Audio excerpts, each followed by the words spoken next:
I know the world is fast, loud, and full of noise. You probably scrolled past a dozen headlines, missed a few calls, and ignored 5 unread messages just today.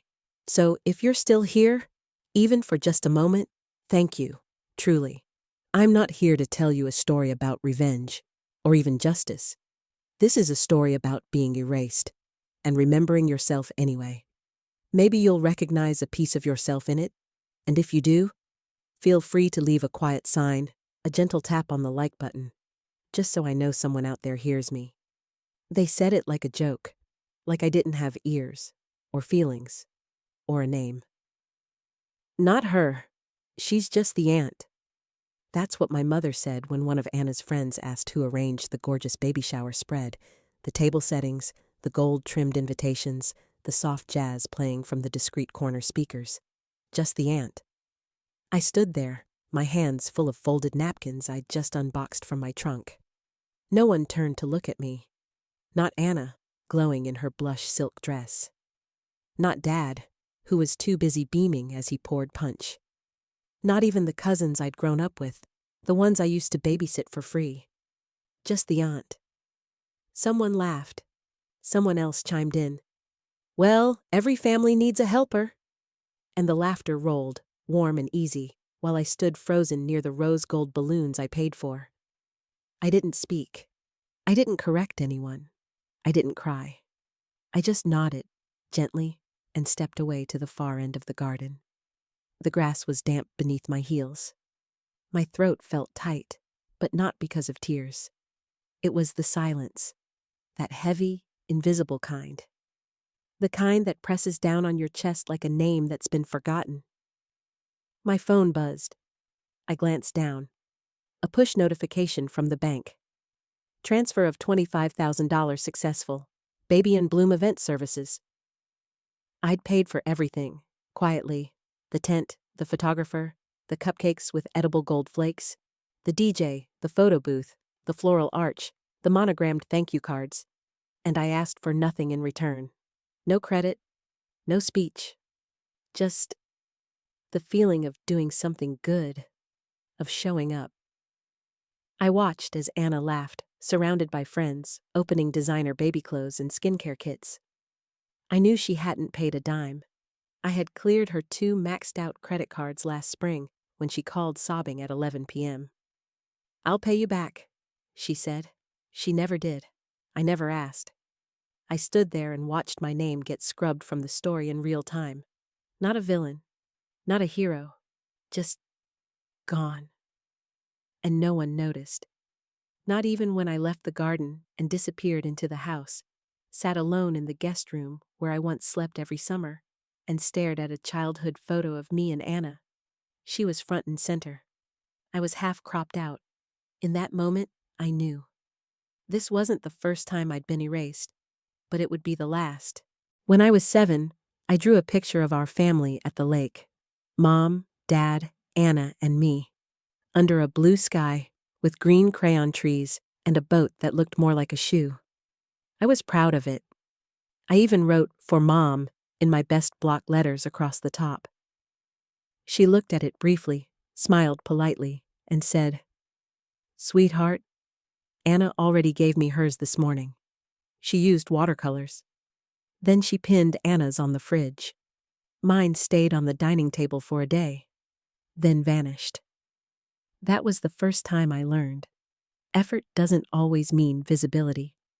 Growing up, Anna was the sparkly one. Dance recitals, spelling bees, lead roles in school plays. Every fridge magnet, every Christmas letter, every story over Thanksgiving turkey. She was the headline. And me? I was the backup singer, the errand runner. The girl who made her own Halloween costumes and didn't need much. "They never have to worry about you," my uncle once said proudly.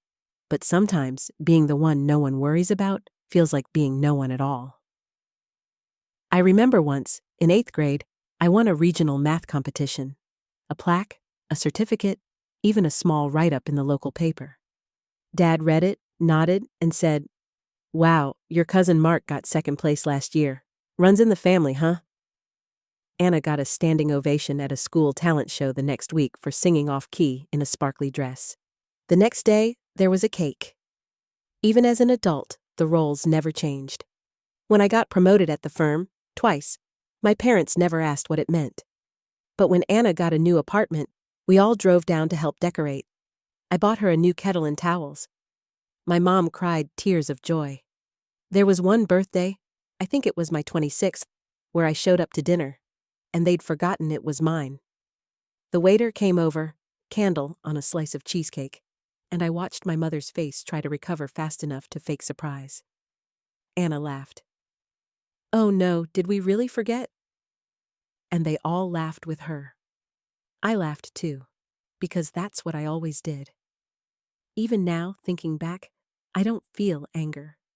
Just a steady ache, like pressing on a bruise that never quite heals. It wasn't dramatic. It wasn't cruel. It was colder than that. It was indifference. The kind that seeps into your bones and makes you question whether you've ever really been seen. So when they said at the baby shower, "She's just the aunt," it wasn't shocking.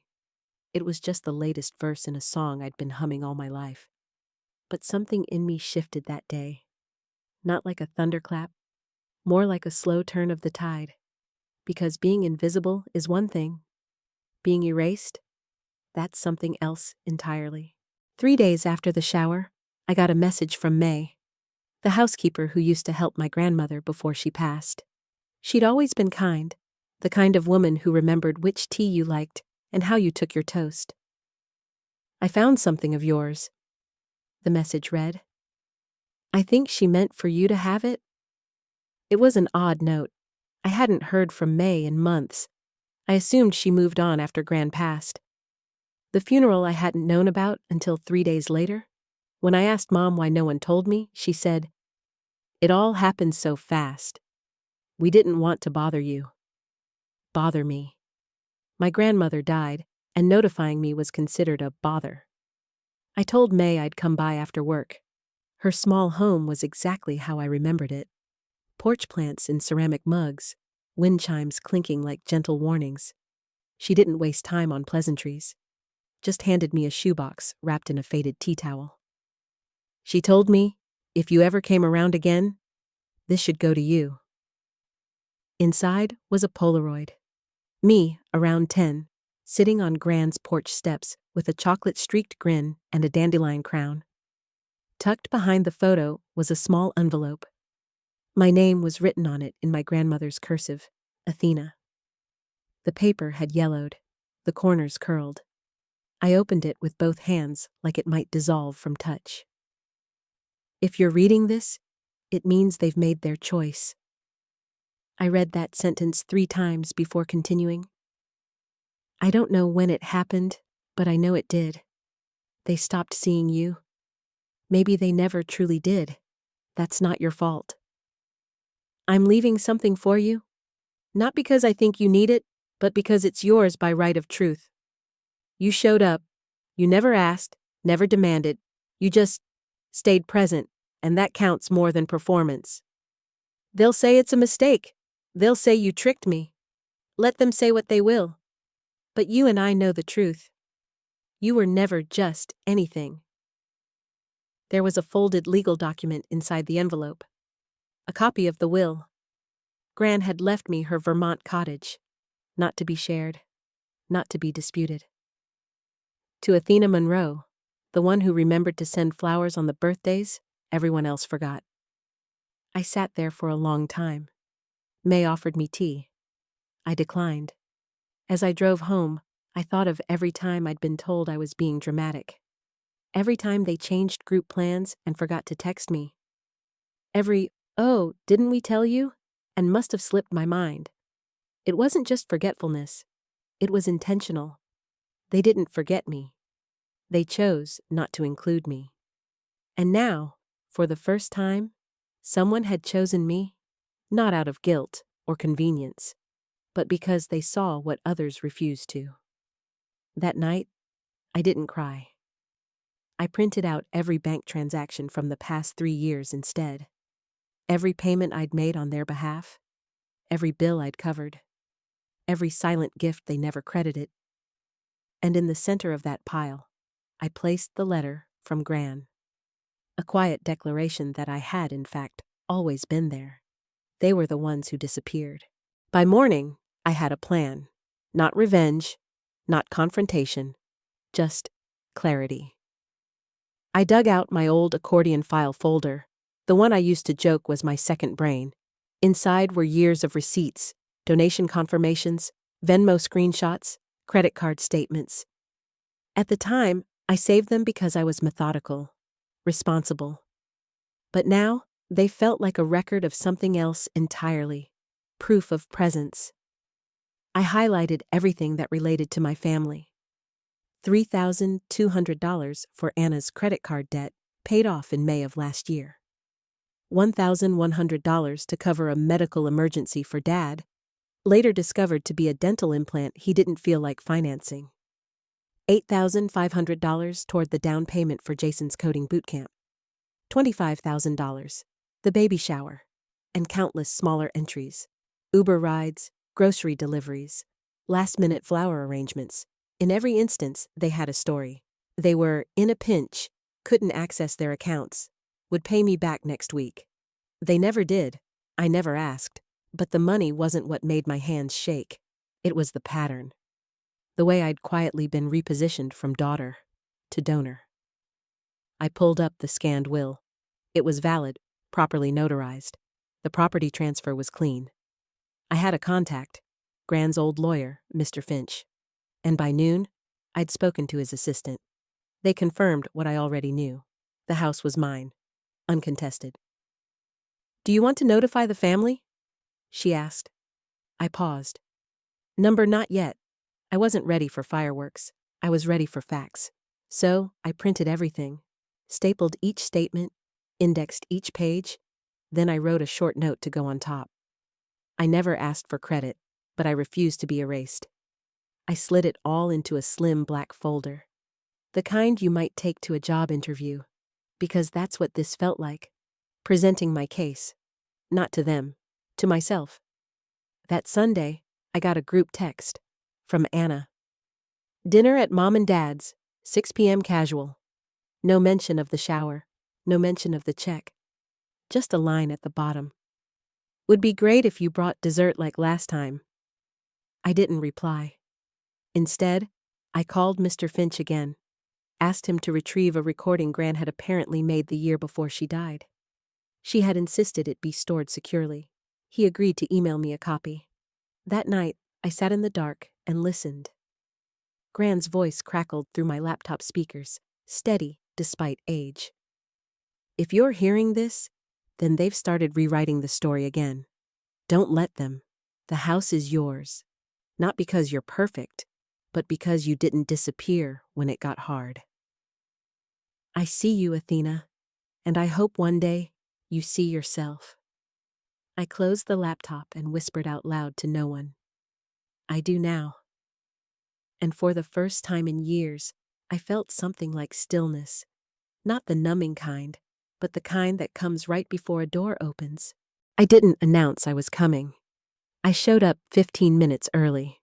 Their driveway was already lined with SUVs and sedans, the usual fleet of cousins and in-laws.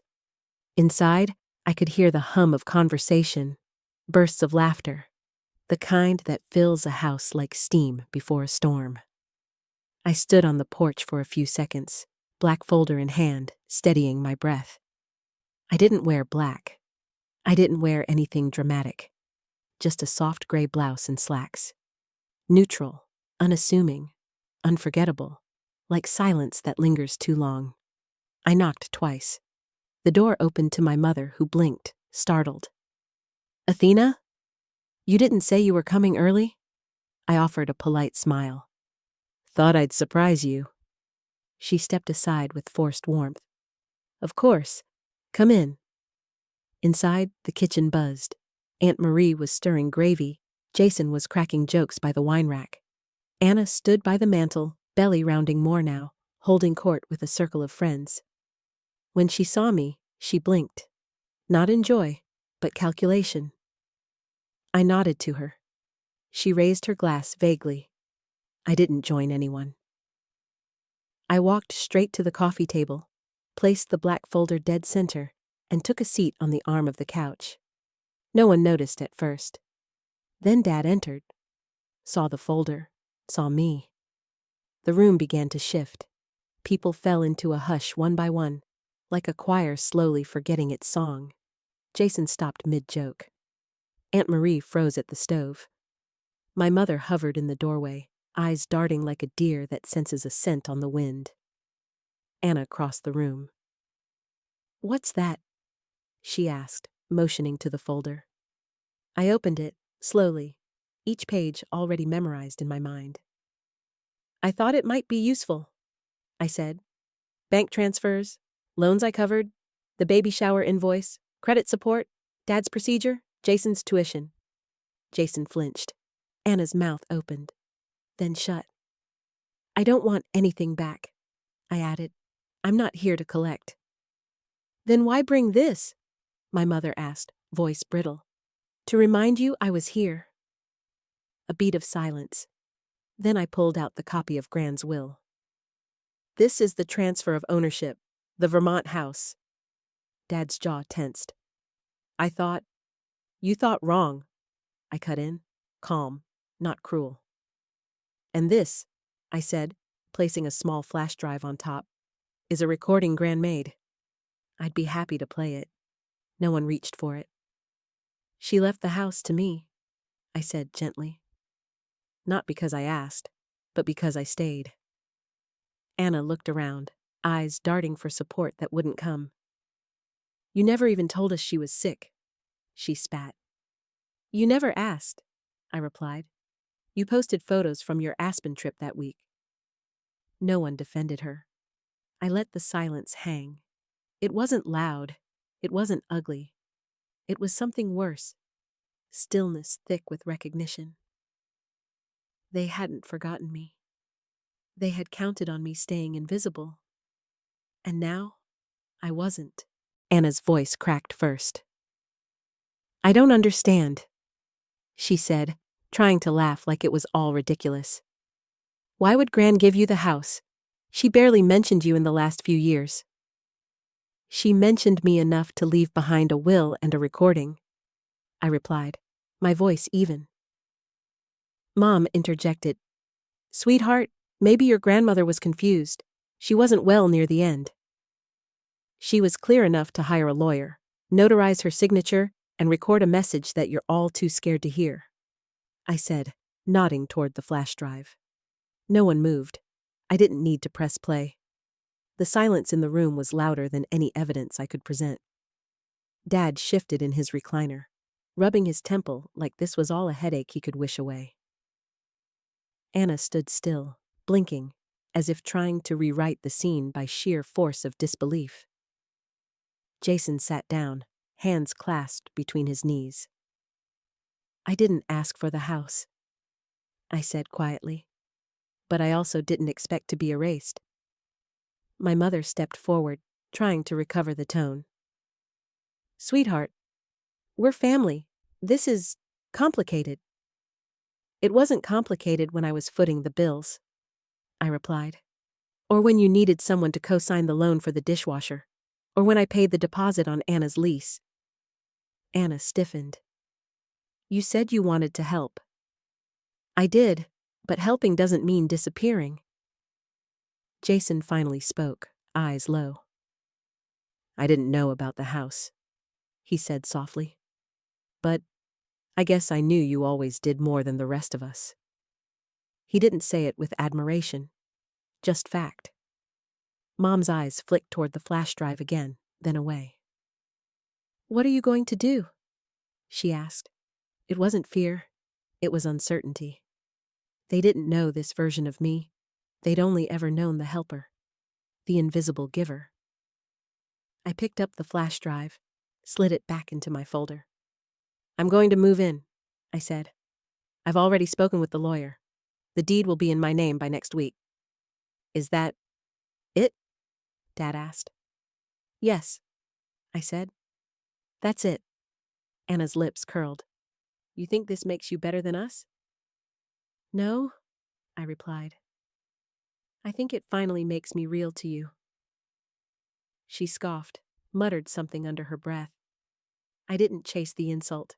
I didn't need to. The room had shifted, not because of anger, but because of truth. No one could unsee it now. I stood, lifted the folder, and looked around once more. I didn't come here to make anyone feel bad, I said. I came to make sure I didn't feel invisible anymore. And for once, no one argued. Anna followed me out onto the porch, footsteps sharp against the hardwood. I didn't stop walking. I heard the door creak behind me as she called out, "So, that's it? You drop a bomb and walk away?" I turned, slowly. She was standing with her arms crossed, still trying to look composed, but her mouth was tight with panic. "I didn't drop a bomb, Anna," I said. "I handed you the truth." She laughed once, bitter. "Don't act like you're some martyr. You chose to stay quiet for years. If you had a problem, you should have said something." "I did," I replied. "You just weren't listening." She looked away, jaw clenched. "Gran always liked you best." "That's not true," I said. "She just saw me when the rest of you didn't." Anna stepped closer. "So what now? You live in that dusty cottage in Vermont and feel superior to the rest of us?" I shook my head. I live in the one place that was ever mine, and I stopped pretending I'm okay being left out. Behind her, the door opened again. Mom stepped out, holding her phone like a shield. "You could have talked to us about this, Athena." I looked at her for a long beat. "Talk to you? Like when you forgot my birthday 3 years in a row? Like when I asked you if something felt off, and you told me I was being dramatic?" She blinked. "That's not fair." "It's not untrue," I said.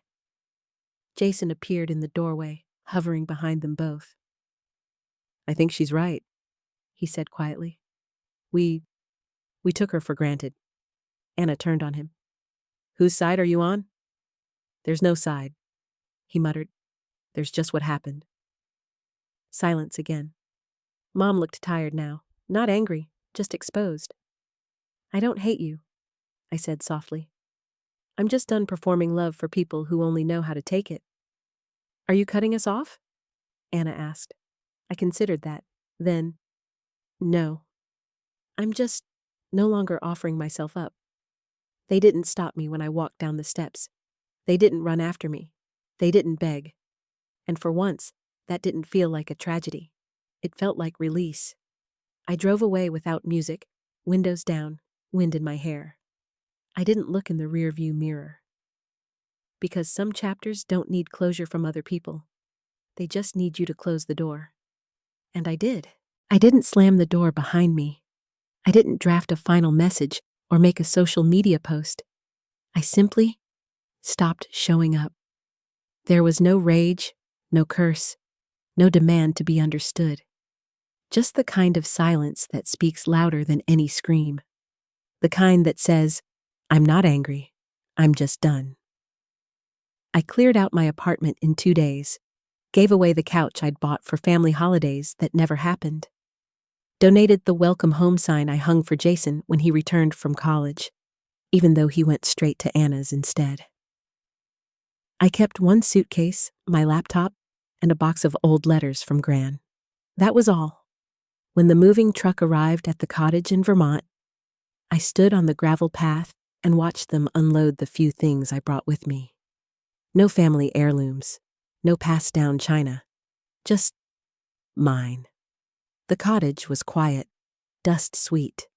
It smelled like cedar and old books. Gran's rocking chair still sat on the porch. I sat in it that first evening and watched the sky change colors, as if it was trying to apologize for how the day began. In the following weeks, I settled into the stillness. I replaced broken window panes, cleared cobwebs, and restained the back deck. I spent an entire day organizing the kitchen, labeling jars, sorting teas. It wasn't about control. It was about belonging. For the first time in my adult life, I wasn't keeping a mental checklist of everyone else's needs. There were no family dinners to prepare, no last-minute bills to cover.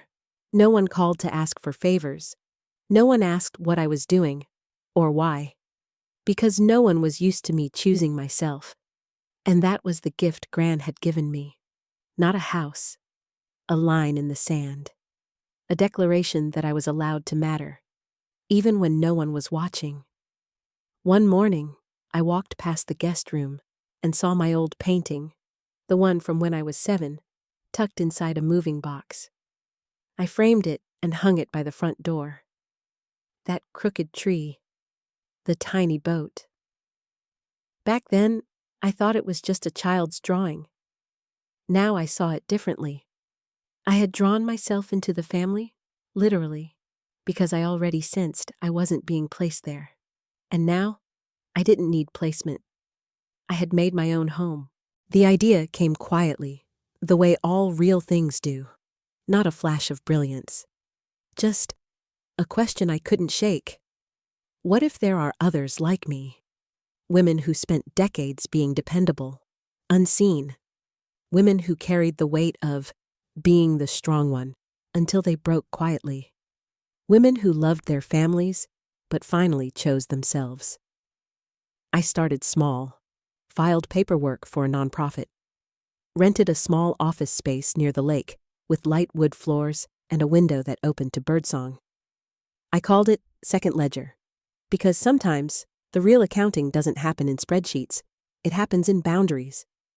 In the things we didn't say, the favors we never counted, the emotional debts never paid back.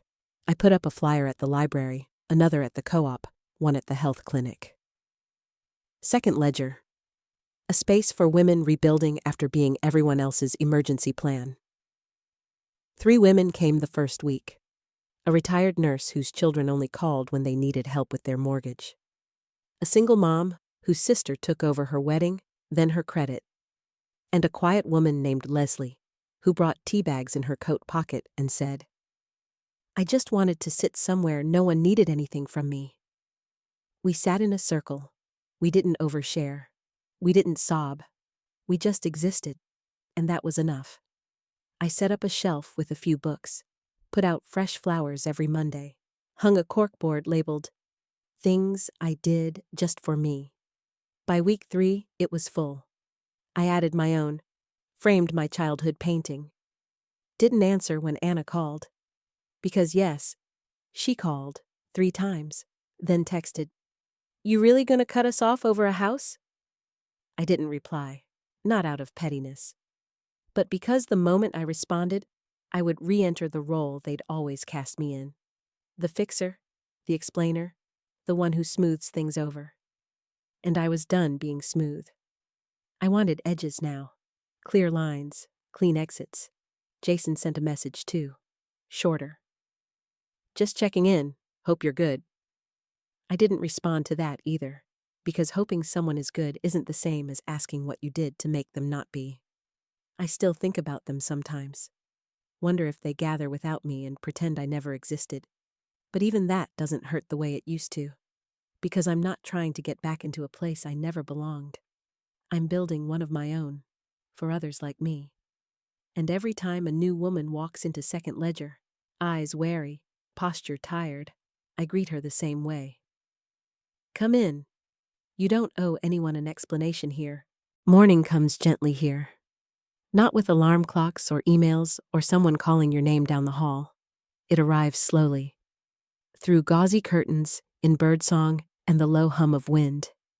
And most days, I rise before the sun fully clears the hills. On this particular morning, I step onto the porch with a cup of Earl Grey and the same worn cardigan Gran used to wear when we made cookies together. The air is cold and kind. The world feels unburdened. There's no one here to interrupt my thoughts. No one who needs an emergency transfer. No one waiting for me to play a role I never auditioned for. Just me. And for once, that's enough. I sit in Gran's rocking chair, the wood creaking beneath me like an old friend clearing its throat. Across the porch, A squirrel darts past a flower box, scattering pine needles. The house smells like lemon oil and warm wood.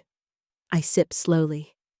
Look out over the trees, and remember, not just the pain, not just the silence, but also every time I held back what I really wanted to say.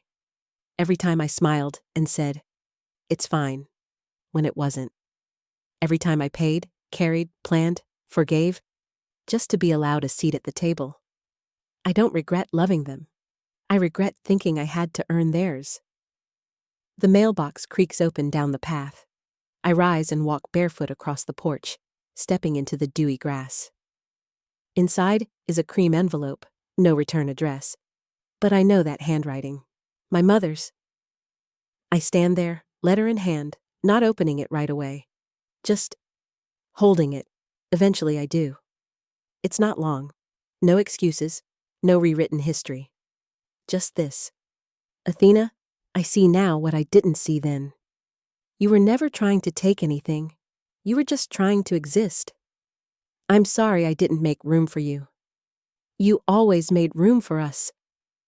I fold it neatly, slide it into the bottom drawer of my desk, not to keep close, but not to throw away either. Some things deserve to be acknowledged, even if they arrive too late. I sit back down and open my journal. A clean page, a clean breath, and I write, "Some people erase you from the guest list, but you still own the building." The wind shifts, the sun crests the ridge, and somewhere deep inside me, something unlocks. Not loudly, not triumphantly, just gently, like a door that was always meant to open inward. I smile, not because everything's perfect, but because I am no longer trying to prove I belong. I just do.